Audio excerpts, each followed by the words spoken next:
विद्यालय ही केवळ संस्था नाही, तर सेवा समर्पण याचे मंदिर आहे. आपण याच्या गौरवासाठी काही केले पाहिजे.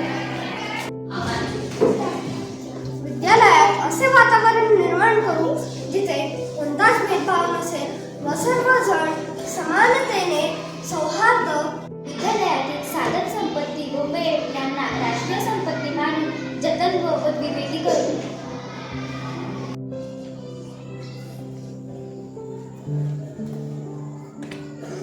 शिक्षण हे केवळ ज्ञान मिळवण्याचे साधन नाही, तर चरित्र निर्मिती, आत्मविकास व समाजसेवेचे उत्तम साधन म्हणून वापरू.